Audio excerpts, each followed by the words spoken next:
Hello there, everyone, and happy Thursday to you, Thursday of Engineers Week. It's Caroline Milton with Milton Coaching Collective, and this is this week's episode of Engineering Your Energy. I'm really excited for this week's episode because it has been a while since we've had a guest on for our series. And this week's guest, I'm so excited for you all to meet. This with me is Evvan Morton.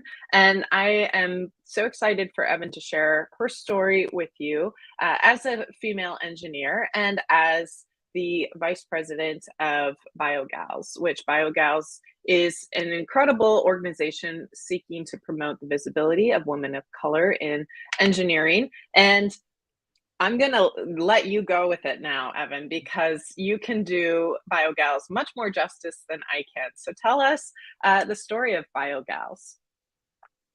Yes, well, Carolyn, thank you so much for having me today. I'm really excited to talk about Biogals and get more people involved in our nonprofit.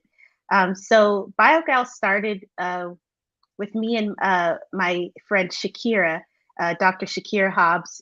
We met during our PhD programs at Arizona State, and we had the opportunity to plan our own research project with some funding through a fellowship program that we were both in, to do basically any type of sustainability project, as long as it involves sustainability and incorporates renewable energy. So Shakira came up with the idea to do an anaerobic digestion project. That was a part of her master's research she had done in the past. And anaerobic digestion is a process of converting organic waste into energy. And so we wanted to use this process to help a community. And she had some contacts in Belize. So we created a research proposal, and we ended up winning the funding. So we went to Belize. And during this time, we got to meet a lot of people in the community, got to incorporate anaerobic digestion in the community we were working in. And we realized that we started going back each summer to improve this project. And we realized that we were starting to create a bigger impact on the community than we had planned. Mm-hmm. We really just planned it to be a research project, but through making connections with the community, and also getting to work with younger people in the community and helping us incorporate the project, we realized that the people weren't used to seeing women of color doing such technical projects. Yeah. So it was really an opportunity for us to break some of the stereotypes of women of color and show that there are women of color in technical fields like engineering, and just really increase visibility of women of color, and also empowered the women of color that were coming with us on these trips. Yeah. To show that we do have value and can help communities through engineering. So through all of that, we decided to start a nonprofit and really take what we were doing to the next level. We actually, our leadership team recently had a retreat, and we're kind of figuring out how we can better communicate what our mission is. So we're still in working on that, but I'll just read what we've come up with so far. So our mission statement is to empower women of color and engage communities to co-create dynamic engineering solutions for a more sustainable world. So we're very passionate about empowering women of color, showing the value that we have in the engineering and STEM fields, and also empowering people that we work with in the communities we work with, and also showing the importance of community engagement. A lot of times in engineering education, we're not really taught how to engage communities, how to ask communities what they need when we're incorporating projects. We're mostly just taught about the technical sides, and a lot of times we're just taught that technology can solve problems. Right. You don't really have to worry about the people part. Right.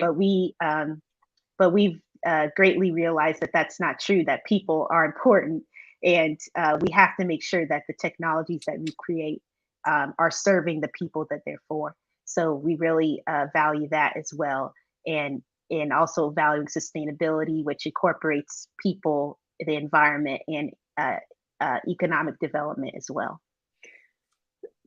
There's so much in there that is just hugely important, and I I think that's a common theme that we hear about groups that go to other countries to try to help, right? That they don't necessarily have an understanding of one, the true needs of the community, and then how to help the community adapt to that change, and also the repercussions of just coming and dropping change into a community and then leaving, right? Without actually helping them to adapt to that, because sometimes those disrupt and destabilize communities because there is not that consideration or that understanding of the true needs and capacity of the community. So I think that is such a valuable skill to be giving engineers at the very beginning of their identity as an engineer, which is during Yeah. their educational phase. So the anaerobic digestion, which is so cool. We compost in our house. I got very into composting a couple of years ago and tried to reduce food waste, right? But there's Mhm. still food waste, and being able to take the gases from that natural decomposition and repurposing them for energy is awesome. But that's not the limit of biogals, right? Your goal is not just to go in and install these systems into communities. It's truly to think differently about sustainability in all kinds of ways, correct? Yes. So we've started with anaerobic digestion, but we are really looking forward to expanding upon that, expanding to other renewable energy technologies. There are all sorts of sustainability projects. Another thing that we've worked on in Belize is well, what led us to doing anaerobic digestion was to help with a more sustainable waste management process. Mhm. In the village we were working in, most of the time they were burning their waste or burying it. Mhm. So we wanted to try to at least remove some parts of what was being burned or using the organic waste, and also helping to try to start a recycling program as well. So we've started with anaerobic digestion, but we're looking forward to doing all types of projects, and also getting more women of color involved who have expertise in a wide variety of sustainability and engineering projects that can help us as well. So it's not just environmental engineers, it's not just bioengineers. There's truly a lot of diversity in engineering types who can get involved with biogals, correct? Yes, definitely. I would also say that even if you are not studying a STEM field, but you're interested in the subject, we are very open to having you help us in our projects as well. In the sense that you might just want to see what STEM is all about, and maybe it'll end up changing what you want to study or changing your career focus. So we're very open. Just in general, showing the value of women of color in the STEM fields in engineering, regardless if you have a degree in it or not. So if there is someone who's watching, or someone who's watching today who knows someone who might be interested, how do they get involved with biogals? Do they need to go through their school? Can they directly get involved? What would that look like?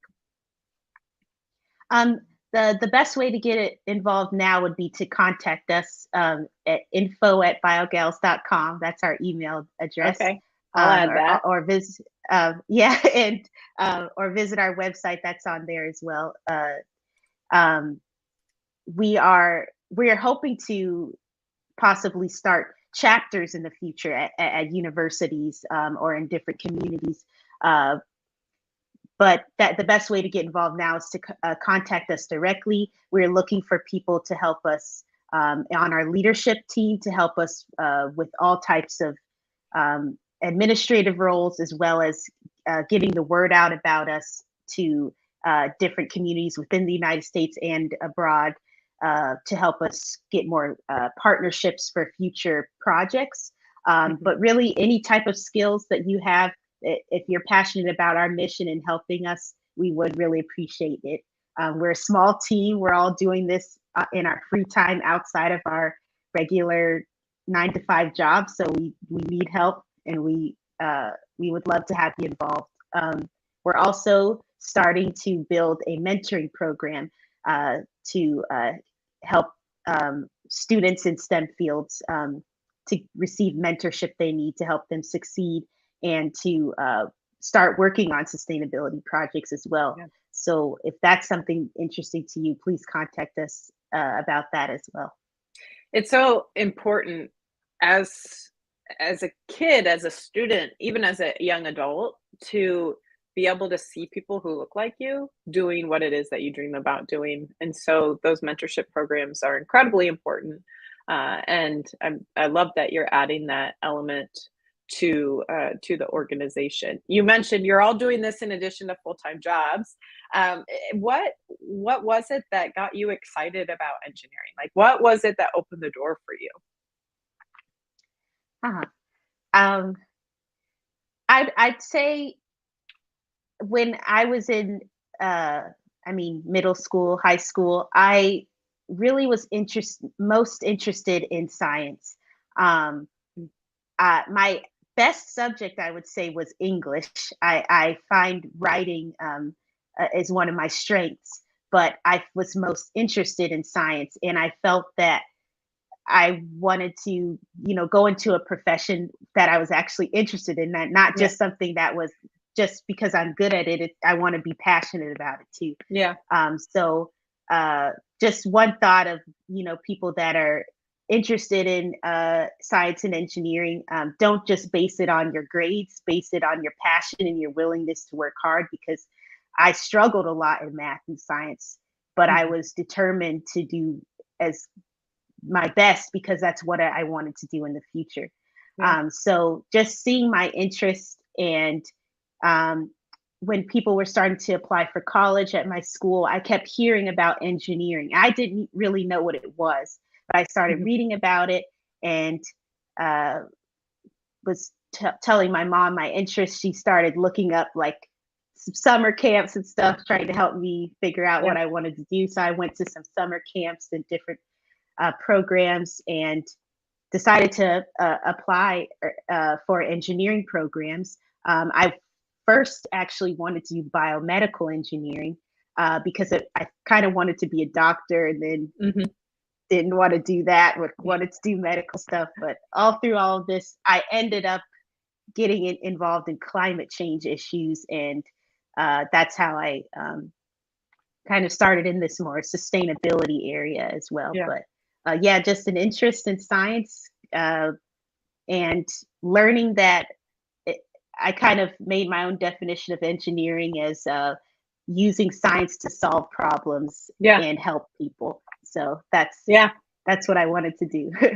Well, I also went to some engineering camps, and that's what sealed the deal for me too, was, being able to spend some time immersed, right, as a kid in engineering. And I was able to go to a girls' engineering camp. So it was like, you're looking around, everybody looks like you, right? Which is so important. And, I think recently I went to a local high school here in the Kansas City area, district, actually, high school district, where all of the students in the engineering prep program came to interview with engineers, professional engineers. And the number of girls in the program was staggeringly low, even lower than the percentages that we see nationally. And then the girls of color, boys of color in the program as well was also even below what we see as a nationwide average. But visibility is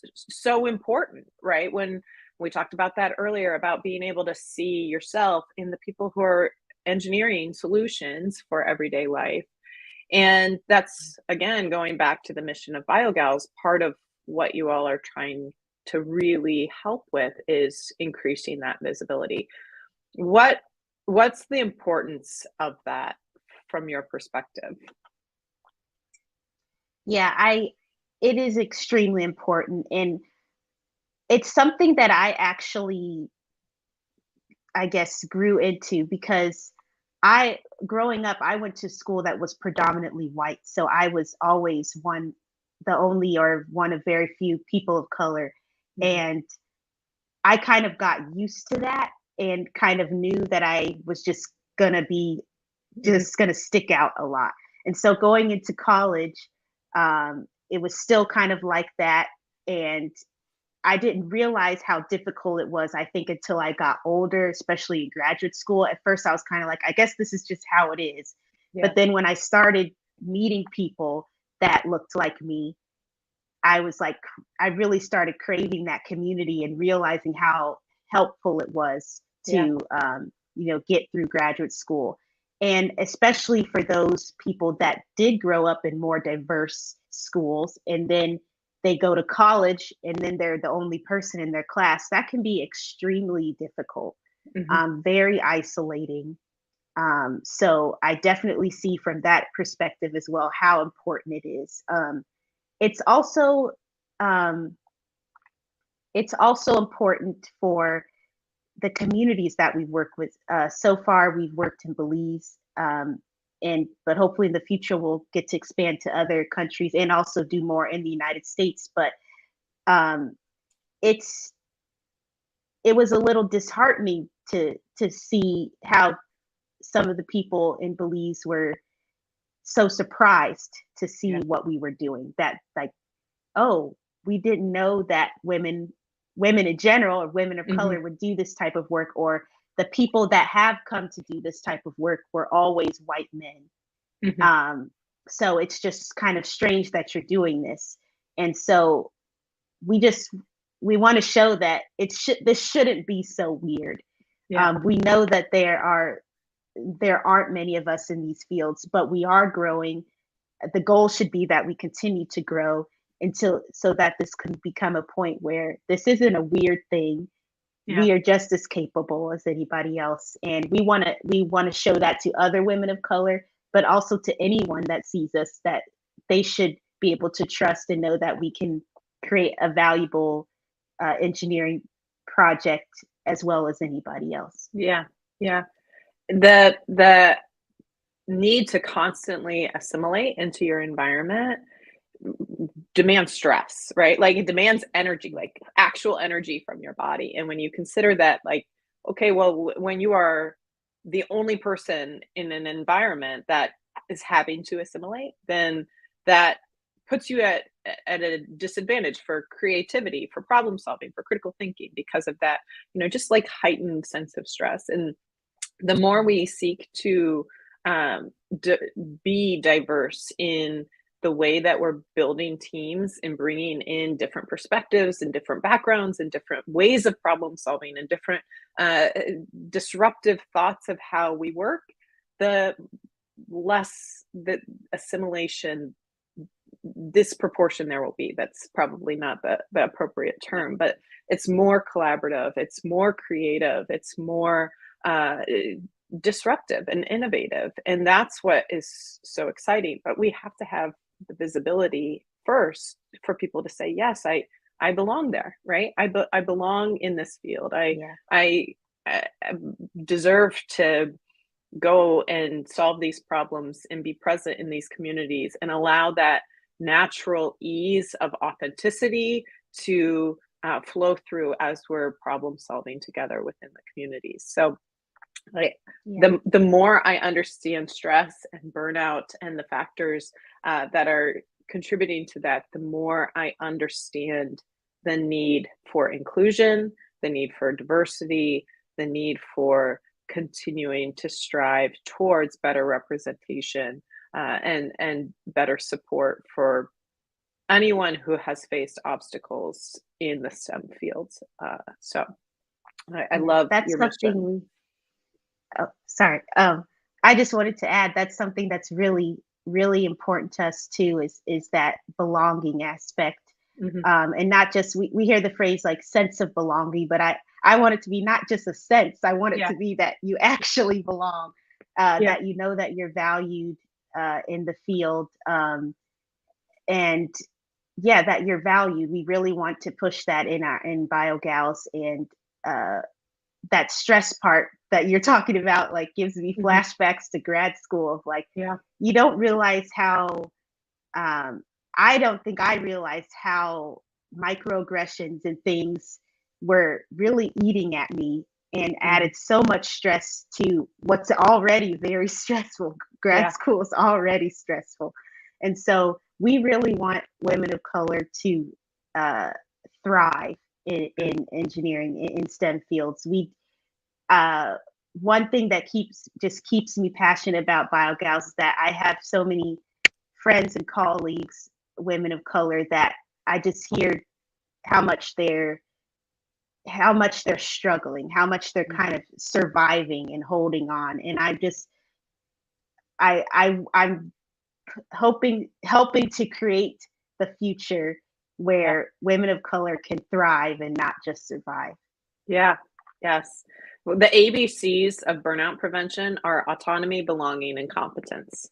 And so you're right. It shouldn't be a sense of belonging, right? It should be true belonging, authentically belonging, having the ability to work autonomously in your work, right? Not being micromanaged, not being expected to assimilate into ways of working that are in not your strengths, right? Not your working styles, and then being celebrated for your competence and your ways of thinking innovatively and creatively. So again, uh, this is just such a great resource to ensure that we're continuing to strive towards that and giving visibility and giving opportunities for girls, women. I shouldn't say girls, but you're like at that cusp of adulthood, right? Getting into and exposed to STEM.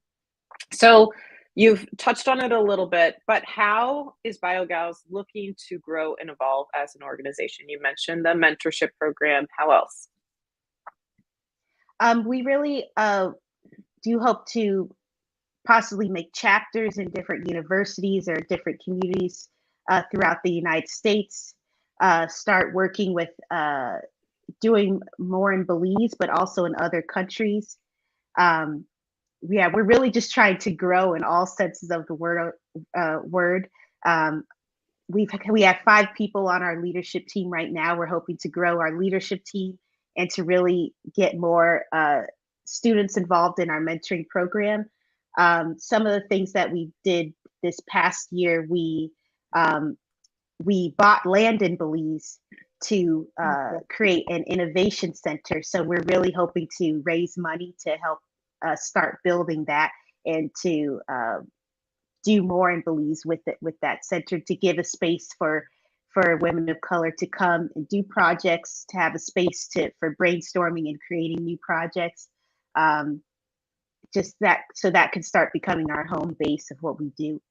Um, we're also very interested in creating a sustainability training that uh, the women of color that are involved in Biogals could take, but also anybody outside of Biogals that just wants more information on sustainability and Mhm. community engagement can take. I'm really hoping to create it into some kind of like certification. So that's something that I really want to work on this year. So yeah, if any of these things sound interesting to those of you watching, we really encourage you to contact us. We would love to have you help. Um, we're yeah, growing our innovation center in Belize, our mentorship program, the training, um, and any other ways that you might see that you want to collaborate with us as well. We're always interested in collaboration. We also want Biogals to be an opportunity for women of color to practice their engineering and technical skills. I think um, one reason that some women of color might leave the field is or change their major in college is because they haven't really gotten an opportunity to actually use their skills and really see how Yeah. it's used in the real world and how they can, you know, yeah, just use their skills in the real world. So we're hoping that our projects that we do in communities can be that opportunity for using your technical skills, building that confidence so that when you go to your interview for that job, you can say, I know these skills because I did this project. I did this anaerobic digestion project or solar energy project. I know how to manage a project and all of these different aspects to making something successful. And I'm confident in that because I did it myself already. So Yeah. We want to build those types of opportunities as well. That's that's wonderful. I'm so excited for the vision that you all hold as you continue to grow.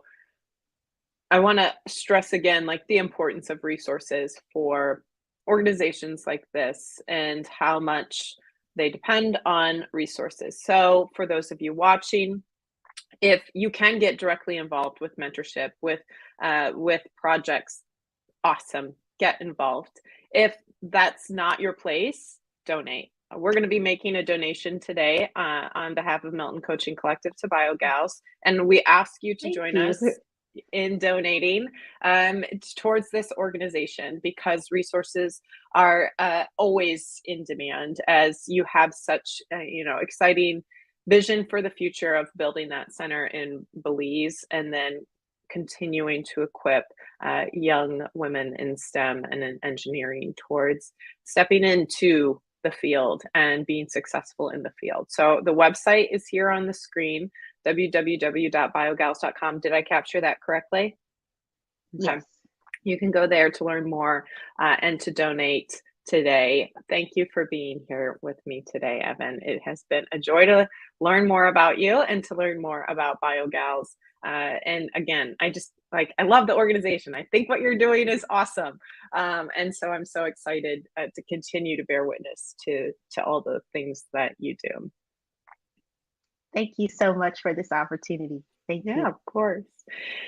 Tomorrow, folks, will be our next episode of Take a Break with Lennis and Caroline. We're going to be talking about authenticity, which we discussed in today's episode as well. So tune in tomorrow. If you haven't already, follow our newsletter, Take a Break for that. I will be back next week on my own discussing more about organizational burnout and the things that we can do in order to begin to take a preventative maintenance approach to burnout. So we will see you then. Thanks so much. And have a great end of the month and beginning of, well, we go into March, the start of next week. So that's exciting. We'll see you next week.